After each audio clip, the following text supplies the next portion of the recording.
J'ai une phrase qui me vient comme ça, c'est montre-moi tes voies et je marcherai dans ta fidélité. Et cette phrase, presque on aurait pu l'afficher pour qu'on se la remémore un petit peu. Je me dis, est-ce que c'est une phrase que les rois mages avaient en tête? Est-ce que c'était une attente qu'ils avaient? Montre-moi tes voies, Seigneur, Dieu de l'univers, et je marcherai avec fidélité, dans ta fidélité. Parce que vous savez ce qui s'est passé, hein, les rois mages, ils ont reçu quelque chose de Dieu. Dieu s'est montré à eux, a montré ses voies, et ils ont marché avec fidélité. Tout au long de leur chemin, pendant tous ces jours de voyage, ils ont dû rencontrer des gens. Ils étaient toute une caravane. Alors on ne sait pas si c'était toute une caravane avec des chameaux, des gens riches, ou si c'était 3 personnes qui étaient qui observaient les étoiles et qui avaient reçu une vision de Dieu. On ne connaît pas vraiment le contexte, mais n'empêche que ces 3 personnes-là ont voyagé longtemps et ont certainement dû rencontrer des gens.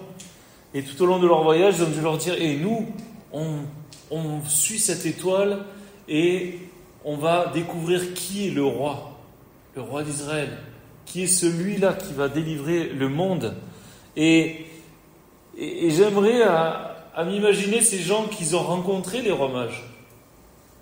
Est-ce que ces gens-là étaient des gens qui, n'attendaient rien de Dieu finalement, ne s'attendaient pas à Dieu?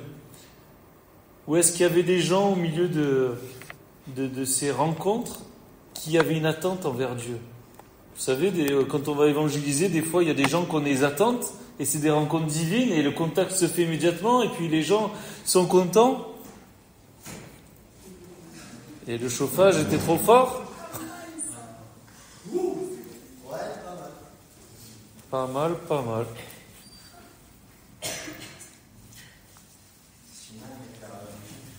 Je pourrais continuer, mais il y en a 3 qui sont partis. Ça va permettre à votre attente d'être encore plus mûre.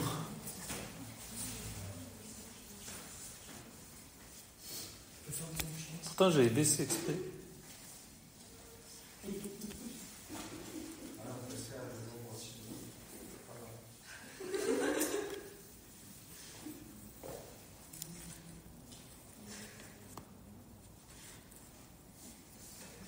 Pour ceux qui ont leur Bible, vous pouvez tourner en psaume 86.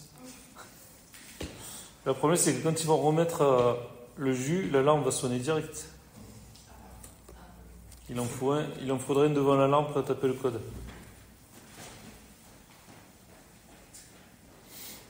Ah, c'est un business. Et il y en a une qui était près déjà. Ah, ils sont partout. C'est ça. Ils sont plus 2, mais ils sont 10. Alors,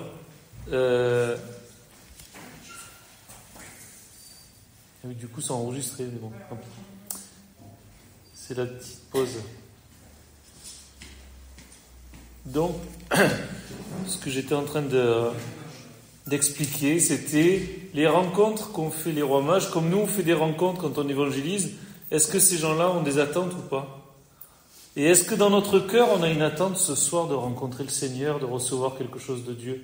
Ou est-ce qu'on vient familièrement? Est-ce que ce soir, on vient juste s'asseoir parce que c'est bien d'être à l'église? C'est une bonne œuvre d'être à l'église. Ou est-ce que vraiment on s'attend à ce que Dieu nous montre ses voies, nous montre quelque chose de particulier? Parce que vous savez quoi? Si Dieu vous montre sa voie, est-ce que vous allez marcher avec fidélité dans la voie dans laquelle Dieu vous appelle?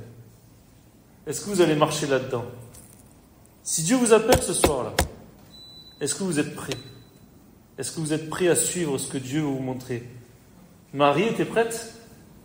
Marie, tu enfanterais un enfant? Elle était prête. Elle était prête. Les disciples qui sont devenus apôtres, eux aussi étaient prêts. Viens, suis-moi. Thomas, lui, voulait voir pour croire vraiment des choses. Est-ce qu'il avait une attente? Est-ce qu'il doutait vraiment? On ne sait pas trop. Mais en tout cas, il avait un gage à attendre. Et peut-être on peut poser des choses comme ça devant Dieu. Moi, je pense qu'on a besoin d'avoir une attente, mais saine, simple. avec le Seigneur. Parce que le Seigneur parle simplement et c'est simplement qu'on doit le recevoir. Pas s'attendre à ce que quelque chose d'incroyable comme il est arrivé à Paul arrive. Vous savez, Dieu parle dans les petites choses aussi. Et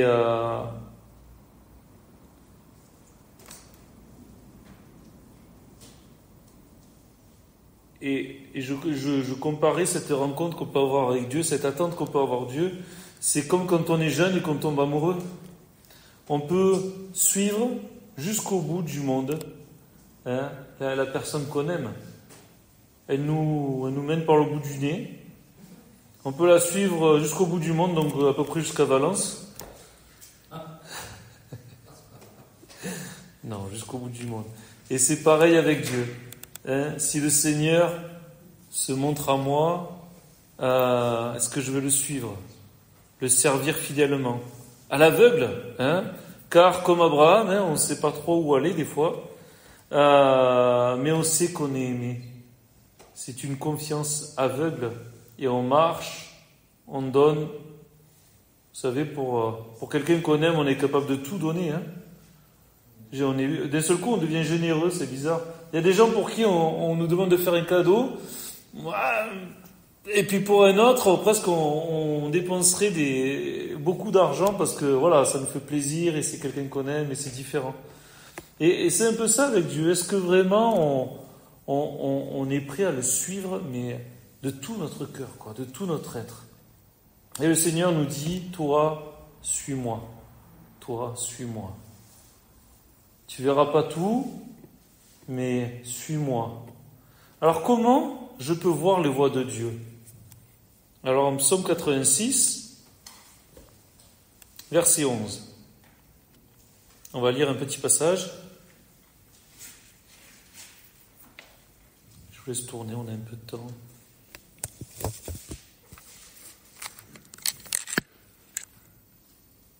Bon, on n'a plus le chauffage, mais on a du temps.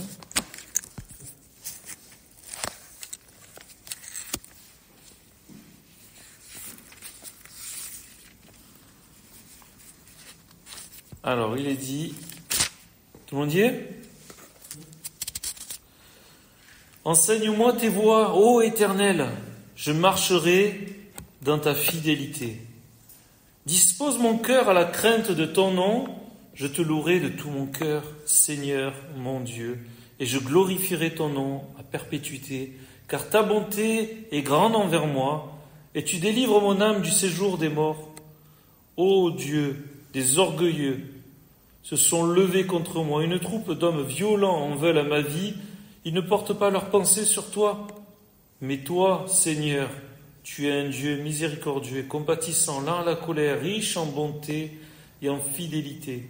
Tourne vers moi les regards et aie pitié de moi. Donne la force à ton serviteur et sauve le fils de ta servante. Opère un signe en ma faveur, que mes ennemis le voient et soient confus. Car tu me secours, tu me consoles, ô Éternel. Enseigne-moi tes voies, ô Éternel. Le désir de Dieu, c'est de nous enseigner ses voies. Il est disponible. Il se manifeste sans cesse. Et quand moi je regarde en arrière, quand j'ai été jeune, le Seigneur a toujours voulu que je sois là, à cette place devant vous. Le Seigneur a toujours voulu que je sois là à l'écouter, que je sois là à me laisser enseigner, que je sois là à aimer, à réconforter, à avoir une parole en saison. Le Seigneur a tout fait pour que ça arrive. Il m'a parlé dès ma jeunesse. Il vous a parlé dès votre jeunesse. Le Seigneur ne nous a pas laissés sans rien. Toute votre vie, le Seigneur vous parle et tape à votre porte et vous enseigne. Mais ça me demande de m'abandonner à Jésus. Ça, c'est vraiment dur parce que naturellement, c'est pas ce que je fais. Je ne m'abandonne pas à Dieu. Alors, il faut persévérer. Vous savez, c'est comme la prière. Je sais pas, mais peut-être que dans cette salle, il n'y a personne qui a jamais prié plus de 10 minutes, plus d'un quart d'heure, plus d'une demi-heure. On ne lèvera pas les mains, hein. Mais vous savez, la persévérance. La persévérance. Vous savez, arriver devant vous et avoir un message, alors que bon, j'ai travaillé toutes les journées et j'ai dû m'asseoir pendant quelques heures et étudier la parole. Les 5 premières minutes, c'était dur, j'avais envie de faire autre chose. Les 10 premières minutes, je commençais à dire « Waouh !» Et après, je ne pouvais plus me décrocher. Et là, c'était bon. Parce que la persévérance dans la parole de Dieu fait que le Seigneur vous parle. Vous avez une rencontre avec le Seigneur. Vous savez quoi? Comment le Seigneur veut vous enseigner ses voies? Asseyez-vous, prenez du temps avec lui. Ouvrez sa parole, priez, persévérez dans cette relation. Parce que lui, il est là, il est disponible. Et nous, vous savez quoi? On va s'amuser, on va faire d'autres choses. Alors que si on persévère un tout petit peu, waouh, on voit l'enseignement des voies de l'Éternel.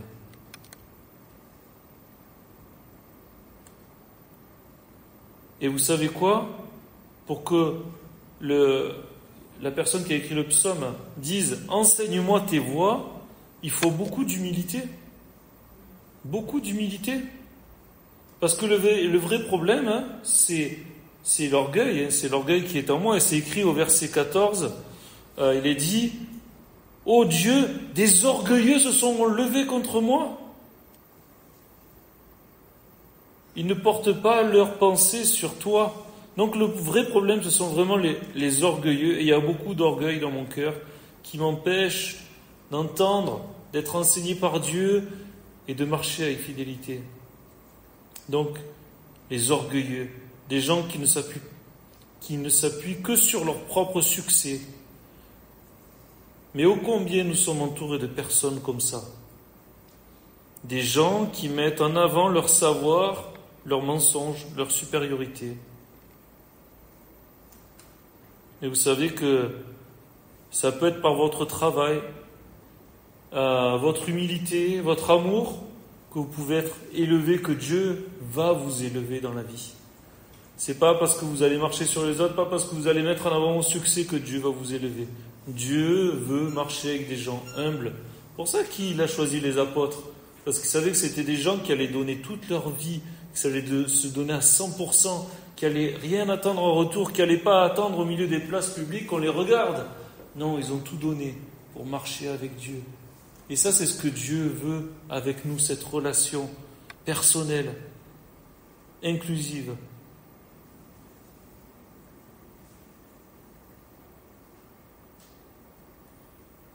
Et parce que Dieu a parlé à notre oreille, alors on est béni. Enseigne-moi tes voies, ô Éternel. Je marcherai dans ta fidélité. Dispose mon cœur à la crainte de ton nom. Je te louerai de tout mon cœur.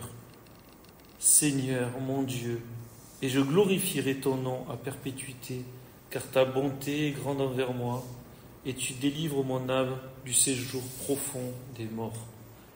Ta fidélité, je marcherai dans ta fidélité, pas ma fidélité. Vous savez, la fidélité de Dieu, elle dure à toujours.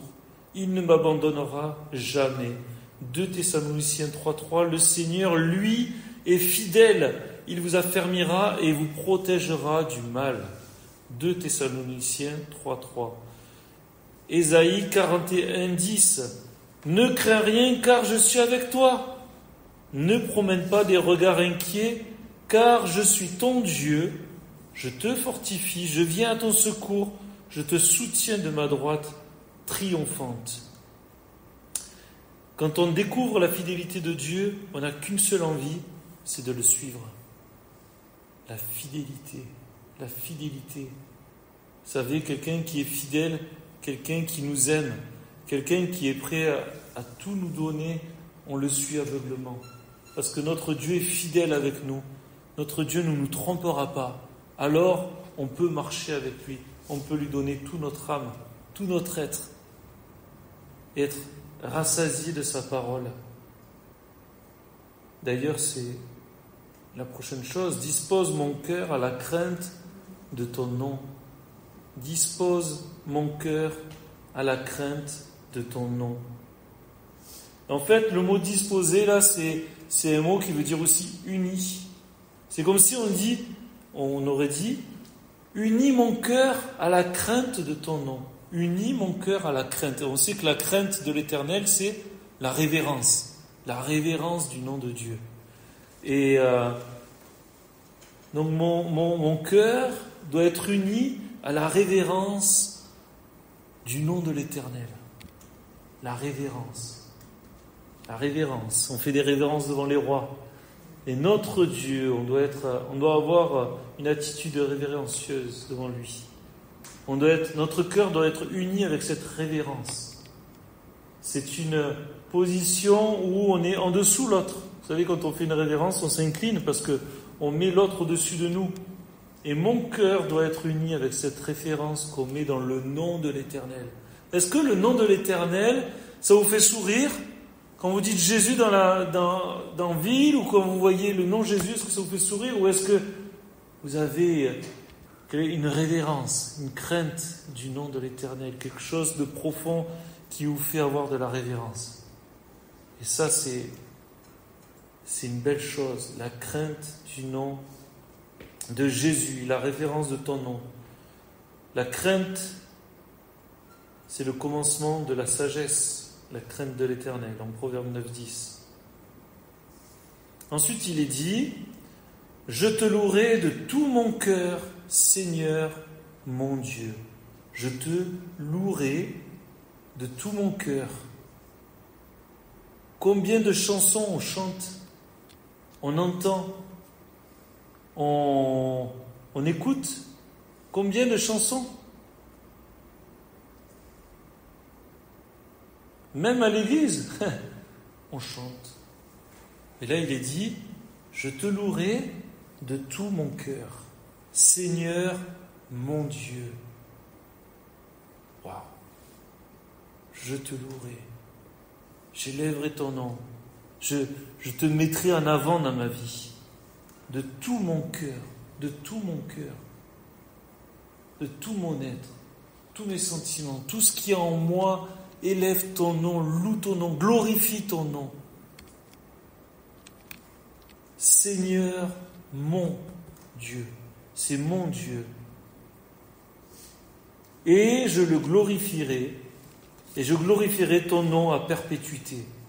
Et ici, glorifierai, rendre gloire à son nom. On pourrait dire, en voyant quelqu'un ou un peuple, on pourrait dire, où est la gloire de cette nation? Est-ce que c'est dans ses chars, comme il disait à l'époque, sa stratégie, son dirigeant? Est-ce que c'est dans son arsenal? Est-ce que c'est dans leur nombre? Est-ce que c'est dans leur puissance nucléaire qu'est leur gloire? Est-ce que c'est dans leur puissance économique qu'est leur gloire? La gloire de cette nation, la gloire de cette personne, est-ce que c'est parce qu'elle est riche, qu'elle est glorieuse? Vous savez quoi? Israël, la gloire du peuple d'Israël, c'était son Dieu. Et il y en a un aujourd'hui qui ne veut pas que je parle. Ni me voir, vous ne me verrez pas ce soir. Je vais continuer, sinon on ne va pas y arriver. Et je glorifierai ton nom à perpétuité. Ça veut dire que éternellement, on va glorifier le nom de l'Éternel. Vous savez qu'un jour on va se retrouver devant Dieu, le peuple, l'Église, louera le Dieu et criera Saint, Saint, Saint est le Seigneur. Et ça, c'est ce qu'on est appelé à faire et c'est ce qu'on va faire. On va glorifier le nom du Seigneur. Tout notre être doit rendre gloire à notre Dieu. Nous sommes des sacrifices vivants. Notre être doit être pur devant Dieu. Alors notre être glorifiera l'Éternel.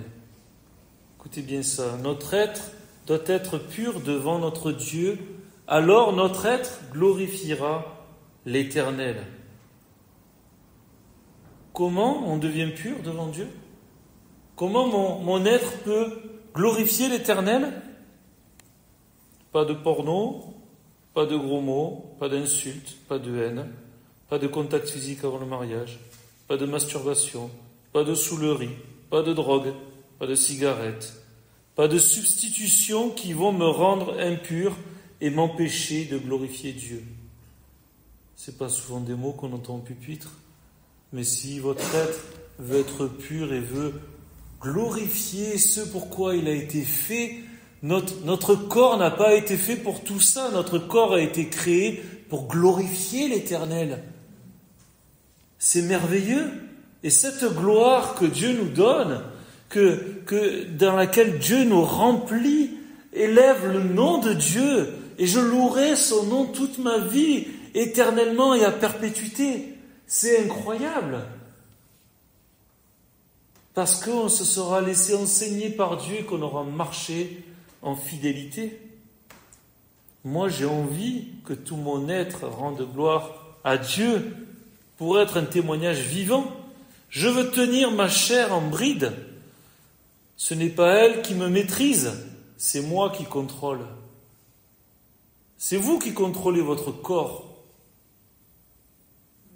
Je louerai de tout mon cœur le Seigneur mon Dieu et je glorifierai ton nom à perpétuité, car ta bonté est grande envers moi. La bonté de Dieu. Moïse dit « Fais-moi voir ta gloire » en Exode 33, 18. L'Éternel répondit « Je ferai passer devant toi toute ma bonté et je proclamerai devant toi le nom de l'Éternel. » Le but de Dieu, ce qu'il a envie de Dieu, c'est de nous faire passer sa bonté. Vous savez quoi? C'est sa bonté qui veut faire passer. Dieu, fais-moi voir ta gloire, fais-moi voir ta puissance, fais-moi voir tout. Que ça explose, de la lumière. Non, moi je veux te faire passer ma bonté, ma grâce. Parce que ce monde-là, il ne vous donne pas de bonté. Ce monde ne vous offre pas de grâce. Le diable veut vous détruire. Moi je vous donne ma bonté, ma grâce. Et je veux même vous la donner abondamment. Abondamment, parce qu'on a un Dieu de salut. Un Dieu qui délivre, et tu délivres mon âme du séjour profond des morts. Le séjour profond des morts. C'est incroyable qu'il se rajouté ce mot profond là. Il nous délivre de notre péché. Il veut couper les liens que l'on a avec notre péché. Il délivre mon âme du séjour profond des morts. Avec le groupe de jeunes, j'avais partagé ce passage en Ézéchiel 37, 1, et je parlais d'Ézéchiel qui marchait dans un désert, dans une vallée, une large vallée, couverte d'ossements. Et le Seigneur le fit circuler dans cette vallée. Ils étaient très nombreux, les ossements, complètement desséchés. Alors le Seigneur demanda, « Toi, l'homme, dis-moi, ces ossements peuvent-ils reprendre vie ?» Je répondis, « Seigneur, c'est toi qui le sais. C'est toi qui le sais, Seigneur. Tu sais que tout ce que j'ai perdu, tout ce qui est mort en moi, ça peut reprendre vie comme ça, parce que toi, tu sais que rien n'est perdu. Tu es un Dieu tellement bon, tu es un Dieu tellement miséricordieux que tout ça, là, tout ce que j'ai perdu, quand j'étais loin de ta face, Seigneur, tu as tout refait naître en moi, parce que tu es un Dieu qui veut me donner ta gloire, qui veut me voir régner en bonté sur cette terre, qui veut que je sois le sel de la terre, une lumière dans ce monde. Mais pourquoi moi, je vois rien? Oui, mais tu es celui qui se laisse enseigner, tu es celui qui veut marcher avec fidélité, alors le Seigneur veut te bénir. Le Seigneur veut vous bénir ce soir. Le séjour profond des morts. Vous savez que le diable veut nous enfermer dans ce séjour profond, un profond séjour des morts. Alors est-ce que dans nos moments de difficulté, on ne peut pas se rappeler que Dieu est fidèle, bon, nous délivre, et qu'on peut proclamer au ciel et à la terre, aux anges, aux nations, aux dominations, à tout le monde, que Dieu est bon, Dieu est avec nous, Dieu marche avec nous, Dieu nous délivre, Dieu nous rachète.